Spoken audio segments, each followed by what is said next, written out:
Jai Hind, we are on the portal of I Am Still Human, and I'm very happy that journal whom I revere, for whom I've got a great respect, is with us.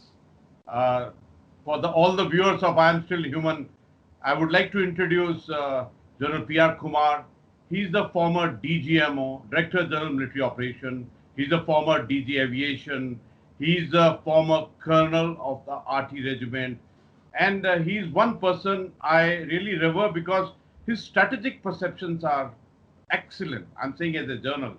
And especially at this moment of the history of India, we need to understand India and China at the bigger plane, at the plane of regional, international environment, at the multipolar, multi-domain with India as a pivot. And we got to look at the China-Pakistan collusiveness, genesis of the boundary issue. But more than anything, we have to look for solution.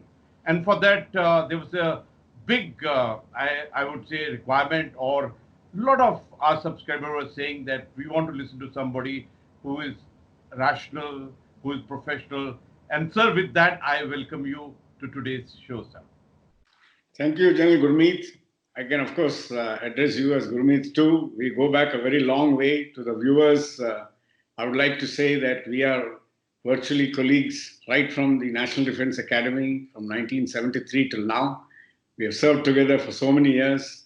I reciprocate his sentiments both professionally and as a good friend. Gurmeet has been a great professional soldier with the greatest and widest experience, and I watch him with a lot of awe and envy, the way he has gone about paying back to the country as also to the youth of today after his retirement. So, Gurmeet, great job, very well done. Thank you so much, And sir. I must also start by thanking the viewers at first, because I'm told basically the interaction is meant for the youth of India, and they are the future of tomorrow. And also, I must thank I Am Still Human, which has given me the honor and privilege to be a part of this interaction. Lastly, of course, I'll be amiss if I do not thank General Gurmeet to even think of me as part of this dialogue. Thank you so much. Sir, thank you so much for the good words, sir. And sir, you're dot on. We are looking at the center of gravity of the youth of nations. In fact, I will straight come to the point, sir, that India at the moment, the biggest challenge is transformation, modernization, jointness, and theaterization from strategical perspective.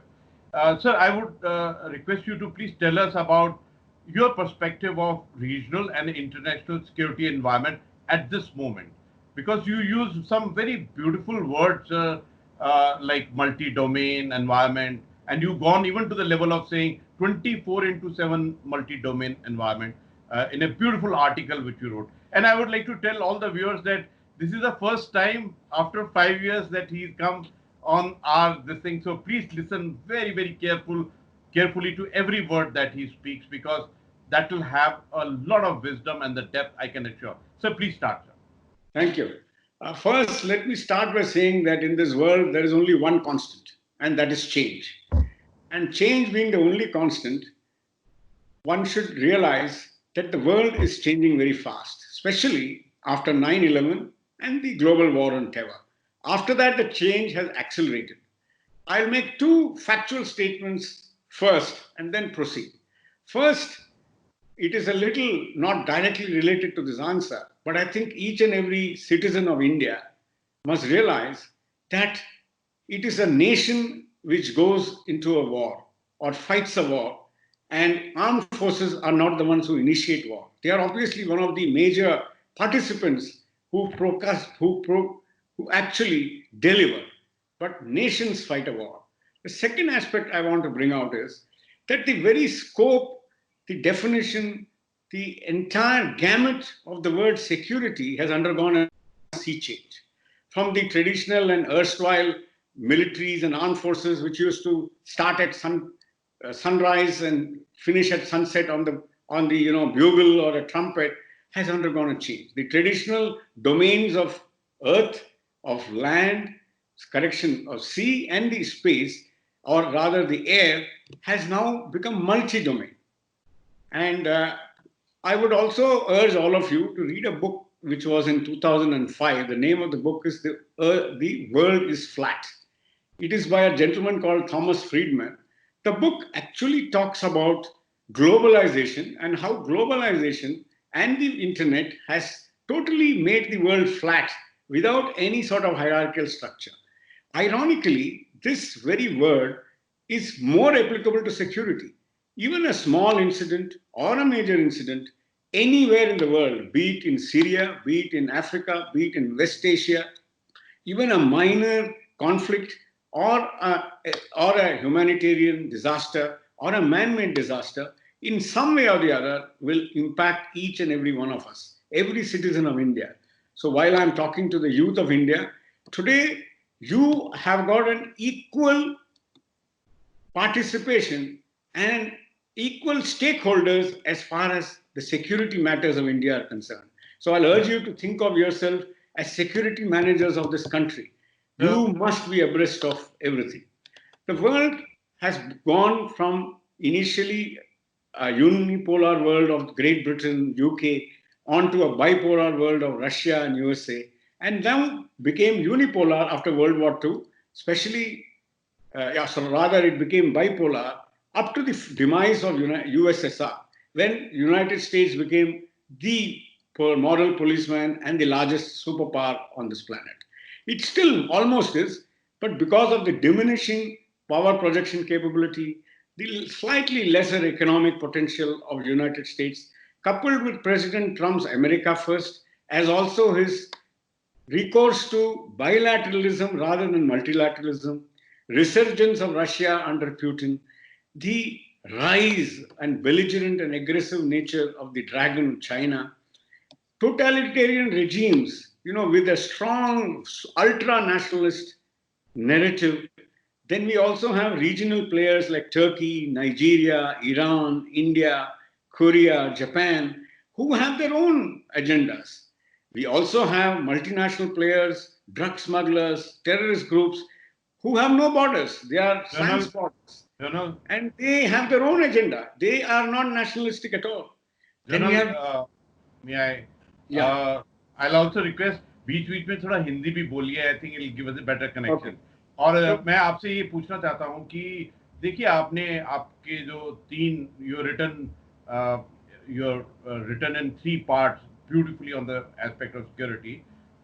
In that you also mentioned very beautifully coming to the regional, the deterrence aspect of it, credible and punitive. You talked about 2.5 front. Can you tell us something about this two? Today, one of the main जो एक देश की सबसे बड़ा मुद्दा है deterrence. ये सदियों से चली आ रही है. Deterrence are actually by 2-3 ways. One is deterrence by denial. You have so much of comprehensive national power. Comprehensive national power is nothing but the sum total of the power of a nation in all the domains, whether it is economic, diplomatic, political, stability, social, and of course, military is the largest vertical as far as comprehensive national power is concerned.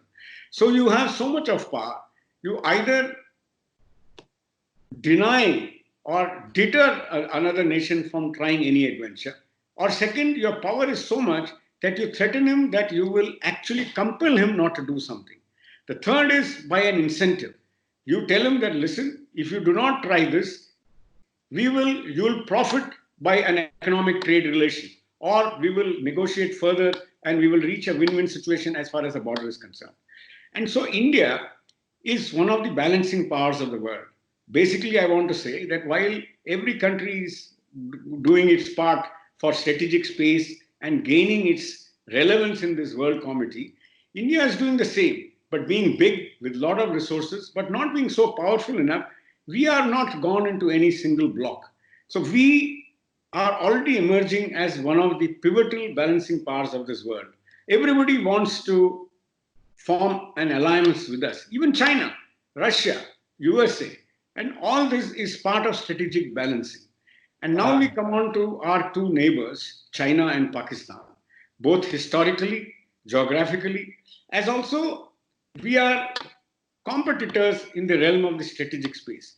Let's take China first. In fact, today, almost everybody in this world are following the four C's. The four C's are, and this is happening 24/7 in all domains, not just military or information. The four C's being cooperation, competition for all resources, for everything, confrontation. In case cooperation doesn't work, we compete, and in case competition, we are trying to lose out. Every nation would like to confront. It is not, you can have a disparity of strength, but still, as long as you stay below the threshold of starting a conflict or below the red line of another nation, you can confront that other nation. And last is, of course, if none of these three succeed, you go on to conflict. General, in fact, a very beautiful word has been used by you in your article. You said truism of national security. Can you tell us what is this truism that you have talked about? As far as truism of national security is, we must first have a national security policy, and we must follow that for the future. We must have all domains we must master, and we must be very strong in all the domains. We must also have strategic partners and allies to ensure that our national aim and visions is mastered. And finally, we should be strong enough to deter any adversary from eating into our strategic space. And all this is by integration and holistically at the national level and at the strategic level. General, you have spoken about CCP, Chinese Communist Party, and the aspect of BRI and the China-Pakistan Economic Corridor. What's your perspective on that? Yeah, see, it was a great dream of Xi many years back, when he in fact was just the General Secretary.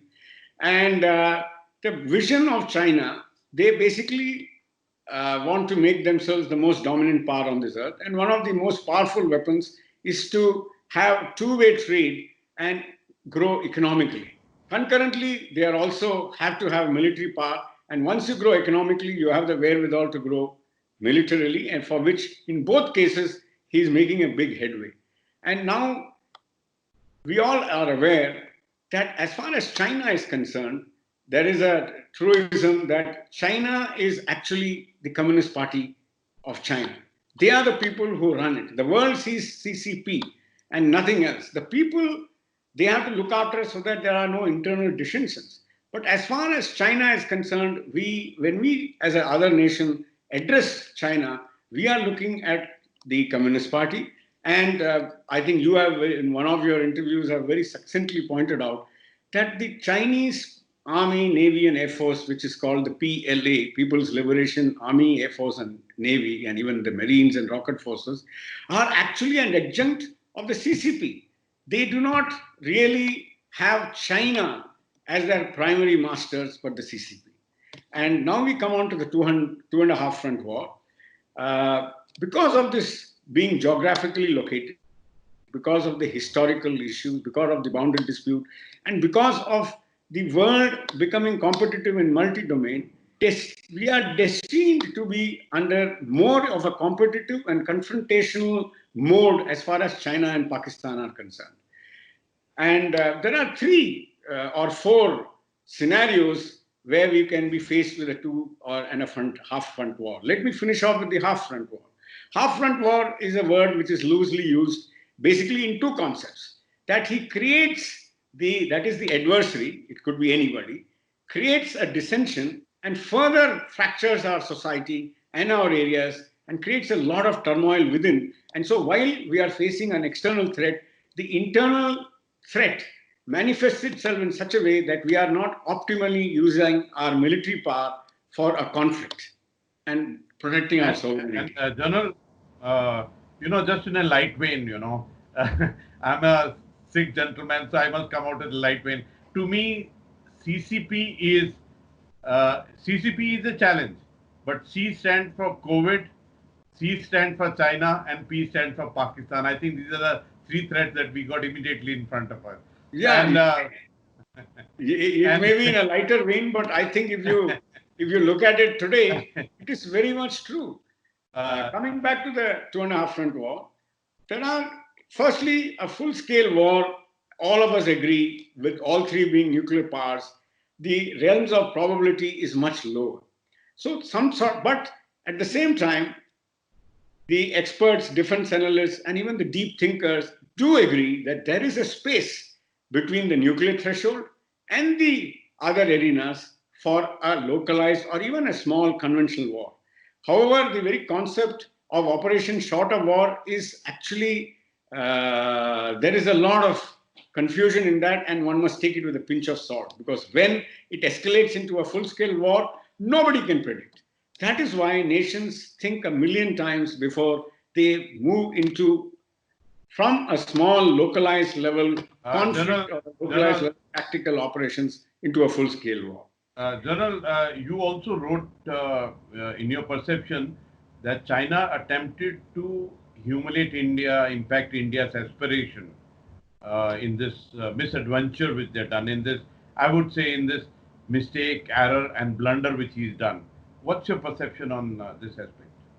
Yes, I think with what all is happening as far as China is concerned as a nation, with the whole world condemning their actions as far as COVID is concerned, and their belligerence in South China Sea and East China Sea, as also taking up cudgels with the Western allies, that is USA and the entire allies, and also now actually implementing and actioning his movement in East Ladakh, starting first with North Sikkim. He has opened up too many fronts. Second, possibly he misjudged, because of our historical precedents of being a little soft nation, of those who prefer to talk and mediate and come to an understanding rather than be bold. This is where I think he has gone wrong. Let me, as a former Director General of Military Operations, say that even United States is being recently surprised and talk of a multi-domain war as to how nations will fight a war, including influence operations, information operations, economic war, psychological war, and so many other domains they will use before actually coming on to the kinetic war. Indians, we may not have the capability, but we had the intellect, the experience, and all of us who have served in military operations directorate and also the equivalent of Air Force and Navy, we very well know how China and Pakistan will fight the next war. The only issue was of how we will train, procure, plan, and prepare in such a manner that we face that two-front war. Now we come on to this war, or we come on to this standoffs which is happening in East Ladakh. A lot of water has gone under the bridge. I will not go into it further, but I would, as a officer who was served as the DGMO, would quite categorically like to say that as far as East Ladakh is concerned, the Indian Army, Air Force, and to some extent the Indian Navy will also play its own part, is very well willing, is ready, and prepared to take on all the contingencies with whatever the Chinese PLA can bring to bear on us. General, I'm personally very impressed. You have not forgotten Navy. Can you elaborate on this? How do they play the role in this game? In a war which now, if this becomes larger than what it is now, if other sectors are opened up, then nothing stops us from using our Indian Navy, which virtually blocks and chokes the sea lines of communications from in the Indian Ocean. However strong he is, and he is becoming extremely strong, his Navy is virtually becoming a blue water Navy, he is still only venturing out into the Indian Ocean. We are still powerful enough to make sure that he's threatened and is vulnerable, and so is Pakistan vulnerable as far as the Indian Ocean region is concerned. You can imagine that if he feels that his trade routes, his sea lines of communication, and his wherewithal, which includes economic wherewithal, is being choked, he will be having so many fronts to fight his war on.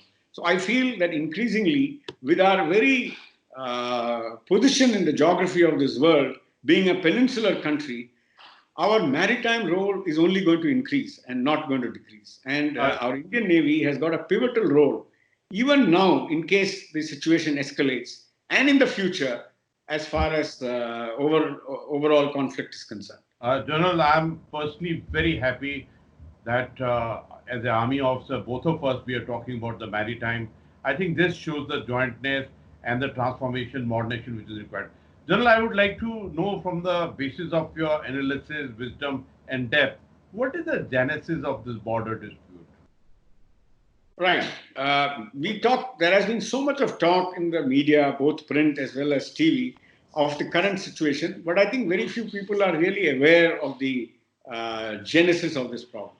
Actually, our interaction with China goes back to many, many centuries. The recorded events are of trade is even up to 3rd century BC. But coming to the point as far as the genesis is concerned, I will only talk about India's perception of the entire boundary. Its 3,488 kilometers are basically in 3 sectors. The eastern sector, which is basically Arunachal Pradesh and Sikkim. The middle sector, which is basically Himachal and Uttarakhand. And the third is the western sector, which is eastern Ladakh. Coming to the eastern sector, it is in 1914, if I'm not wrong, 4th July 1914, when Lord McMahon, many of us, accidentally call him McMahon. It sounds better for us. But McMahon actually drew this line on the principle of the watershed. Incidentally, at that time, Burma and now Myanmar was a part of India. And so this McMahon line, which he drew along the watershed in the Himalayas, covered the entire region. And India generally accepts the McMahon line as the international boundary between India and Tibet, and now India and China. Coming on to 1914, it will be very interesting for the viewers to know that when the Simla Agreement was signed in Simla, all 3 representatives from British India, from Burma, from Tibet, that is that time proper independent Tibet, and China, they participated in it, and Tibet participated as a full-time independent nation. In fact, the emperor in China actually signed a proclamation accepting, just because earlier, just going back a little, British India, because China was there and they did not have the wherewithal and the resources and the priority to look at Tibet so much, they used to keep varying between giving sovereignty and suzerainty to China. Basically, they accepted suzerainty. They did not say that Tibet is an integral part of China. But however, they accepted that Tibet, in a way, can be controlled in terms of trade and other affairs with Tibet. Sir, now, yes. थोड़ा बीच में हिंदी बोलिए, मजा आएगा, because हमारे बहुत viewers ऐसे हैं जो हिंदी में बात करेंगे. देखिए, मैं कभी कभी ऐसे सोचता हूँ जिंदगी में कि इंग्लिश में झूठ बोलना आसान होता है, लेकिन जब हिंदी में बोलते हैं तो आत्मा से निकलती है बात. देखिए जनरल साहब, अभी व्यूअर्स को ये बताना चाहता हूँ, आई एम अ फौजी, सो मेरा हिंदी बिल्कुल आप हिंदुस्तानी में बोलिए सर, हम हैं साउथ के रहने वाले, कोशिश करेंगे. अभी ईस्ट में क्या है, तो ये जो लाइन है, तीनों रिप्रेजेंटेटिव्स ने साइन किया. एक ही ऑब्जेक्शन था चाइनीज रिप्रेजेंटेटिव को, जो उन्होंने अपने चाइनीज एम्परर के हेडक्वार्टर से एक मैसेज भेजा. एक आर्टिकल 9 है उस एग्रीमेंट में, जिसमें उनको एक डिसएग्रीमेंट था. और आर्टिकल 9 तिब्बत और चाइना के बाउंड्री के ऊपर है. इंडिया और तिब्बत के बाउंड्री के ऊपर उनके पास कोई भी ऑब्जेक्शन नहीं था. अभी बाद में 1959 के करीब 54 लाइन ने नेहरू को एक चिट्ठी लिखा कि उसमें उन्होंने बोला कि हमको ये McMahon line, so called McMahon line, तकरीबन ठीक है, ये भी बोला उन्होंने कि ये so called McMahon line is all right, पर हमने कभी ना माना है ना साइन किया है, और हमारा उसका जो व्यू है वो अलग है. So this is the India stand, and I think सबको ये मान लिया है. ये जो बॉर्डर डिस्प्यूट है, ये बहुत ही अपने आप में एक बहुत डिटेल्ड सब्जेक्ट है सर. इसके ऊपर बात करेंगे तो अलग सेशन करना पड़ेगा. देखिए, ये 1842 में हमारी लद्दाख और तिब्बत की एक ट्रीटी हुई थी. उसके बाद 1890 से लेकर ये जो फर्स्ट वर्ल्ड वॉर था, उसके पहले जॉनसन, अर्दगा, मैकार्टनी, मैकडोनल्ड, स्टीवी हेडन, न जाने कौन कौन गए, उन्होंने अपनी अपनी लाइन बनाई. ये गलवान भी तभी गए थे जो लद्दाखी हैं. सर, इसको अभी छोड़ते हैं. सर, मैं आपसे पूछना चाहता हूं कि चाइना और पाकिस्तान कलूसिविटी के बारे में आपका क्या विचार है? देखिए, एक पुरानी चाणक्य नीति बोल लो या सुनजू नीति बोल लो कि a friend's friend, enemies enemy is a friend's friend. इसी तरह ऑल वेदर फ्रेंड्स बन गए हैं चाइना और पाकिस्तान, दोनों को एक कॉमन कॉज दिखता है इंडिया। चाइना क्योंकि जोग्राफिकली पास है, हम एक बड़ा देश हैं, हमारा economic, diplomatic, political as well as stability इतना बड़ा है कि हम, ये नामुमकिन नहीं है कि हम दोनों इस स्ट्रेटेजिक स्पेस में हमेशा पीस के साथ रहेंगे। हो सकता है कभी कभी कोऑपरेशन हो, और बहुत सारे चीजों में जो कॉमन्स हैं, वर्ल्ड कॉमन्स हैं, जैसे क्लाइमेट चेंज है, ट्रेड है, इसमें हमारे जो व्यूज हैं मिलते हैं। पर ज्यादातर क्योंकि हम दोनों के एस्पिरेशंस हैं, दोनों पावर्स बनना चाहते हैं, ज्यादातर कंपटीशन और कन्फ्रंटेशन में हो जाता है, चला जाता है। इसी तरह पाकिस्तान का तो हमें ज्यादा बताने की जरूरत नहीं है, वो हमारा लाइफ लॉन्ग वो उनका एनमिटी है। वो हम बल्कि इंडिया को एक ऐसे समझते हैं, उनका लाइफलाइन है आर्मी का। इंडिया नहीं रहेगा तो पाकिस्तान आर्मी नहीं रहेगी। ये आपने इसके बारे में आपने भी काफी जिक्र किया है, आपने पहले काफी बातचीत किया है, और दोनों को विन विन सिचुएशन बनता है। और एक्चुअली मैं अभी एक बताना चाहता हूं, ऑपरेशनली एंड स्ट्रेटेजिकली मेरे ख्याल से उनको ये भी मालूम है, चाइना अकेले यदि इंडिया के साथ लोकलाइज्ड या फुल कॉन्फ्लिक्ट लड़ेगा तो उसको अपना नेशनल, स्ट्रेटेजिक और इवन मिलिट्री एम अचीव करना काफी मुश्किल है। इसी तरह पाकिस्तान को तो नामुमकिन है। तो ये जब दोनों मिलते हैं, उनको थोड़ा सा शुड आई से दे सी सम लाइट कि दोनों मिलकर यदि सिनर्जाइज करके करेंगे। इसमें तीन वो सिनेरियो ये जरूर है कि पाकिस्तान यदि शुरू करेगा तो चाइना उसके अंदर जंप नहीं करेगा, क्योंकि बहुत बड़ा मैच्योर नेशन है, ग्लोबल पावर बनना चाहता है। इसी तरह यदि इंडिया पाकिस्तान में अटैक करेगा तो ज्यादातर हमने देखा है कभी चाइना ने वॉर में ज्वाइन नहीं किया है, उन्होंने सपोर्ट दिया है। यहां आपको हिंदी इंग्लिश में ये बताना चाहता हूं कि अब की बार जो सपोर्ट मिलेगी, जो मान लो इंडिया ने पाकिस्तान के साथ युद्ध किया, तो बाकी domain, deployment, patrolling, little bit of tension in the borders, intrusions, some amount of transgressions, आपने पहले बताया हुआ ट्रांसग्रेशन इंट्रूजन में फर्क क्या है। ट्रांसग्रेशन टेम्पररी होता है और इंट्रूजन थोड़ा सा सेमी परमानेंट हो जाता है।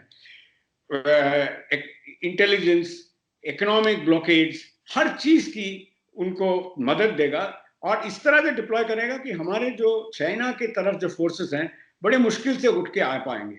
तो पहले से जो अभी यदि खाली पाकिस्तान के साथ यदि युद्ध हुआ तो उनका जो बेशक लड़ाई ना लड़े, उनकी जो महत्वपूर्ण भूमिका होगी उसमें हमें काफी चैलेंजेस आएंगे। पर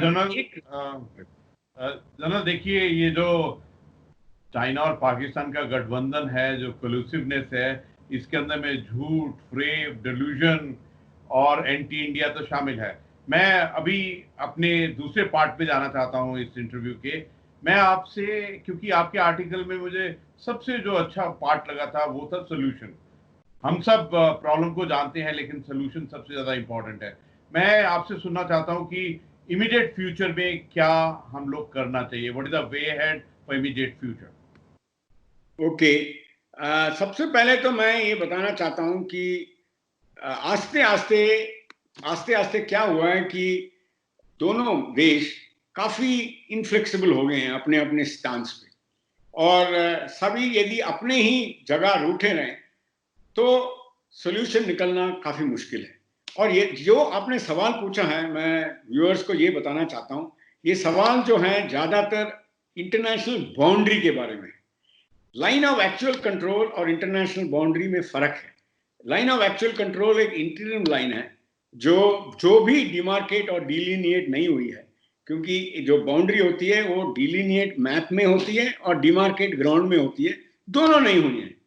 पर यदि इसको छोड़ के हम इंटरनेशनल बाउंड्री के तरफ जाएं तो उसमें प्रोबेबिलिटीज ज्यादा हैं, क्योंकि हम उसके ऊपर वार्तालाप कर सकते हैं। उसके लिए सबसे पहले तो दोनों देश को अपने जो टैक्टिकल, ऑपरेशनल और फिक्स्ड स्टैंड्स हैं उसको छोड़ना पड़ेगा। दूसरा, जो पॉलिटिकल लीडर्स हैं उनको विजन, स्टेट्समैनशिप और गिव एंड टेक का एटमॉस्फेयर चाहिए। मैं अभी एक पैसिव स्पीकर जैसे नहीं बात कर रहा हूँ, ये अभी मैच्योर नेशंस हैं दोनों, और यदि इंडिया और चाइना में LAC फर्स्ट, उसके बाद इंटरनेशनल बाउंड्री में समझौता हो गया तो मेरे ख्याल से दोनों प्रॉस्पर करके वर्ल्ड पावर्स बन सकते हैं और बनेंगे भी। तो सेकंड जो है, थोड़े इरिटेंट्स जो चाइना के हैं उनको फिर से सोचना पड़ेगा। एक तो आपको मालूम है कि अक्साई चीन की रोड है, इसलिए उन्होंने अक्साई चीन ली थी ताकि वो कनेक्टिविटी बिटवीन जिनजियांग और काशगर और तिब्बत का उनके लिए बहुत ही एग्जिस्टेंशियल था, उनके लिए बहुत ही स्ट्रेटेजिक था, और उन्होंने किसी भी हालत में अक्साई चीन को डिस्कस ही नहीं करना था। पर अभी मेरा राय ये है कि अभी बहुत सारे और रोड्स बन गए हैं, 3 मेजर हाईवेज बन गए हैं, और वो ये अक्साई चीन का जो रोड है उसका ऐसा स्ट्रेटेजिक इंपॉर्टेंस कम हो गया है। दूसरा, जो चाइना को ये जो पुराने इंपीरियलिस्ट टर्मिनोलॉजीज हैं जैसे मैकमोहन लाइन, ये सबसे उनको बहुत सख्त नफरत है। और आपको आश्चर्यजनक होगा कि मैकमोहन लाइन को चाइना बर्मा बाउंड्री अलाइनमेंट इस तरह से उन्होंने नाम दिया। लाइन मैकमोहन लाइन ही है, बहुत ही कम, शायद दोनों कंट्रीज ने एक दूसरे से 100 स्क्वायर किलोमीटर से कम इधर उधर किया है, पर वही लाइन उन्होंने पीसफुली रिजॉल्व भी कर दिया है। ये दूसरी बात है कि अभी म्यांमार कंप्लेन कर रही है कि वो चाइना बहुत इंटरफियर कर रही है, उनके इंटरनल सिक्योरिटी और इंसर्जेंसी को प्रोवोक कर रही है। ये एक नया न्यूज़ आया हुआ है। पर यदि चाइना ने वो मैकमोहन लाइन के बगैर और कोई हिंदी चीनी और इंडिया चाइना एग्रीमेंट लाइन बोल के इसी को अडे करें, क्योंकि ये सच बात है कि ये लाइन अभी मैकमोहन लाइन और जो जॉनसन लाइन जो इंडिया जनरली एक्सेप्ट करती है ईस्ट लद्दाख या वेस्टर्न सेक्टर में, वो जनरली उसमें यदि बात चला जाए और गिव एंड टेक का हुआ जाए तो मेरे ख्याल से अल्टीमेटली सुझाव हो सकता है। मैं एक DGMO रहा हूं, इसलिए मेरे को ज्यादा खास उसके बारे में बोलना नहीं चाहिए, पर हर चीज जो है लकीर बिल्कुल सीमेंट में नहीं होती है।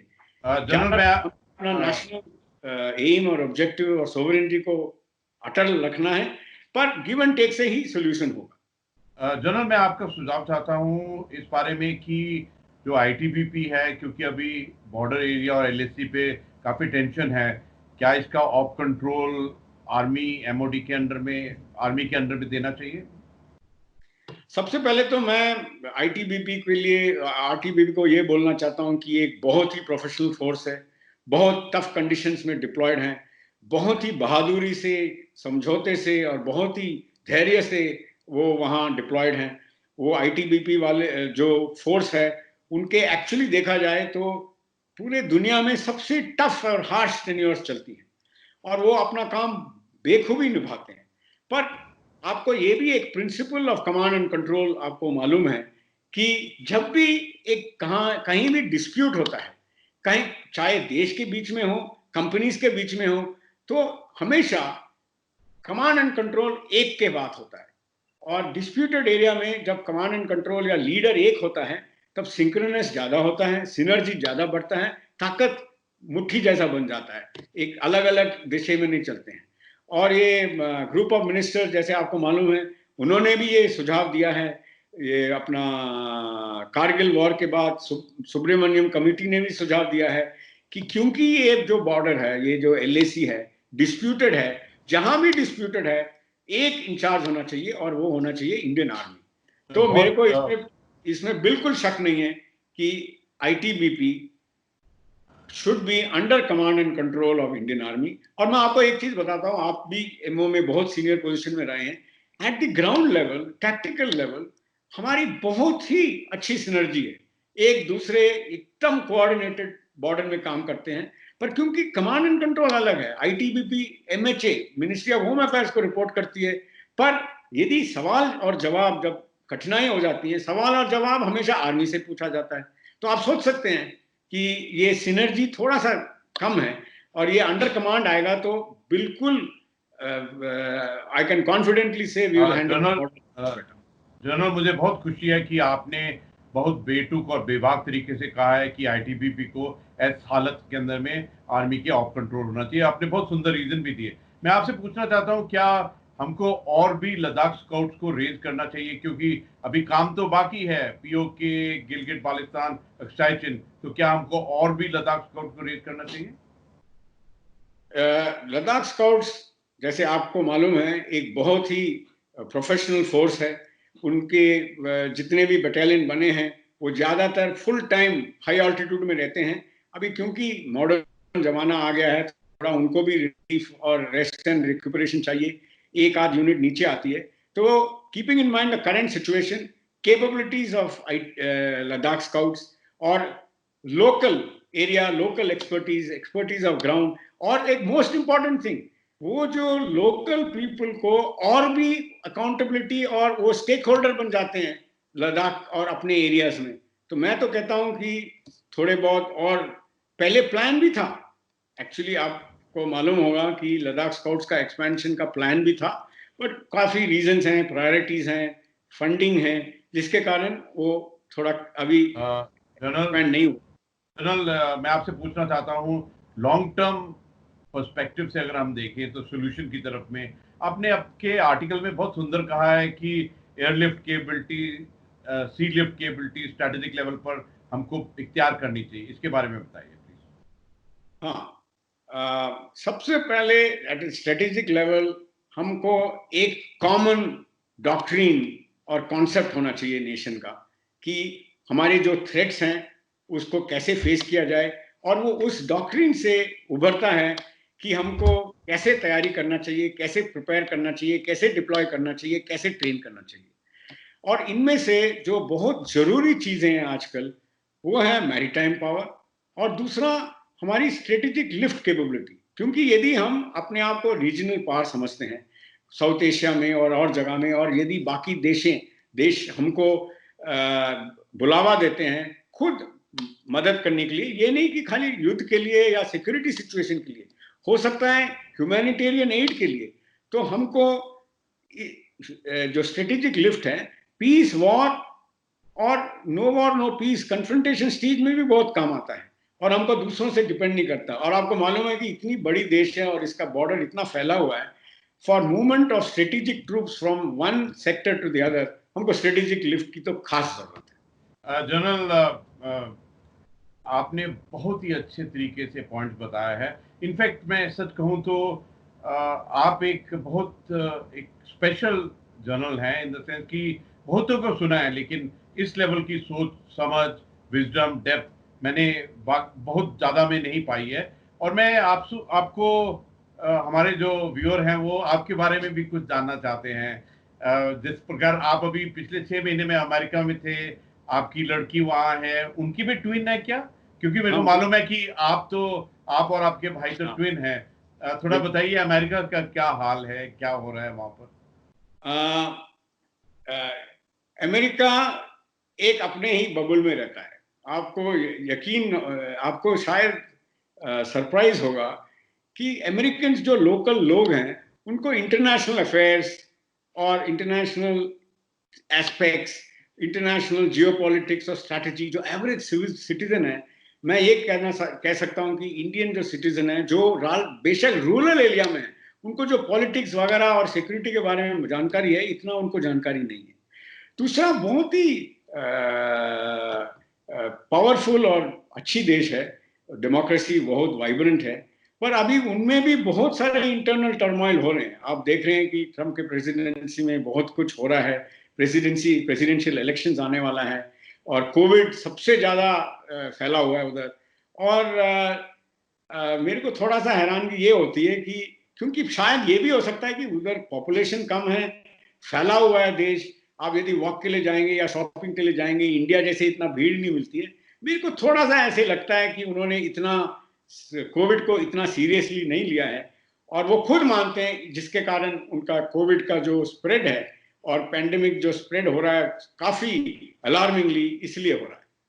जनरल, जब आप अपने when you talk to your daughter और जो उनके ट्विन हैं, दोनों को हमारा प्यार दीजिए, हमारी ब्लेसिंग दीजिए। ये आपने पूछा था, हमारी बेटी को ट्विन्स हुआ है, both all of them are hale and hearty, one boy and one girl.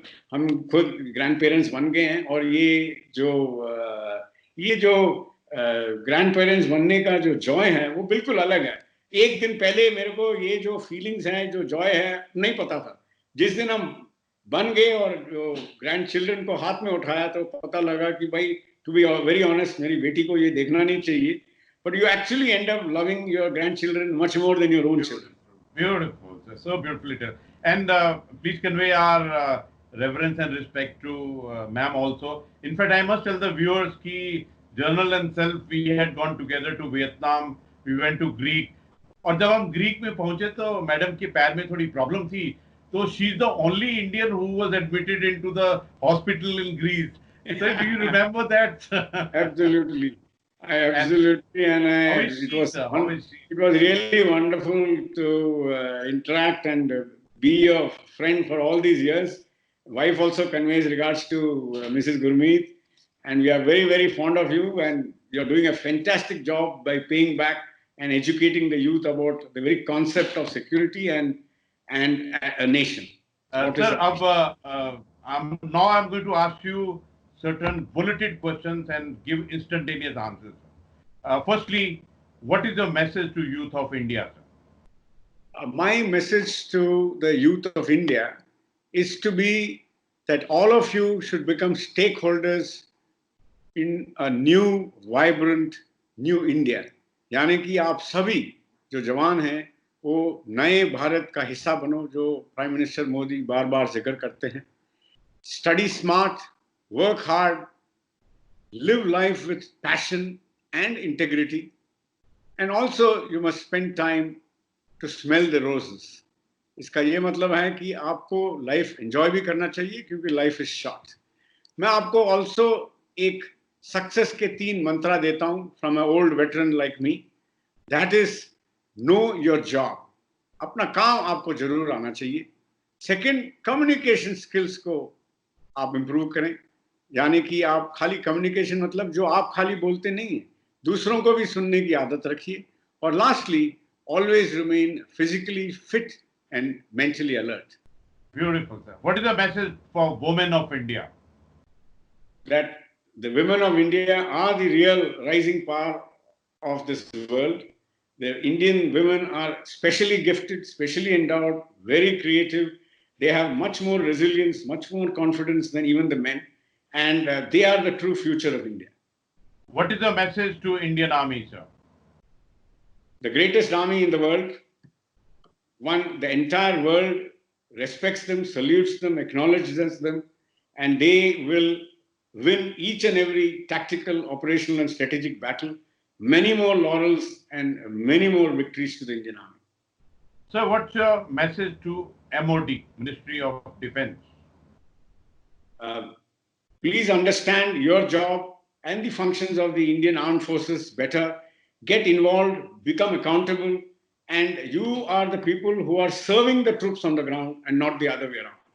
And you are also interested with the sovereignty and the integrity of this country. So accordingly, work side by side with the Indian Armed Forces and not sit on them. Beautifully put, sir. Last bulleted question to you, sir. What's your message to Prime Minister of India?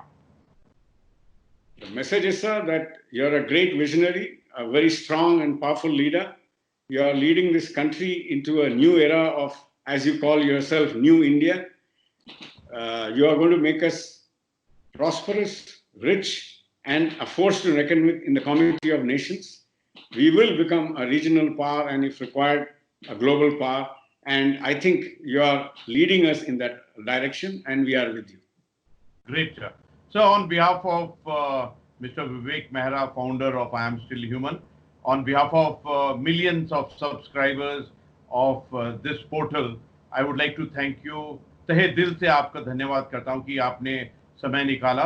आपने 5 साल तक किसी से बात नहीं की और आज के दिन आपने बात की है to the youth of India. And let me tell you honestly, sir, your wisdom, your strategic perceptions, your depth, I salute you, sir. Thank you. Thank you so much, sir, and Jai Hind to you. Thank you, sir. Thank you, Gurmit, and Jai Hind.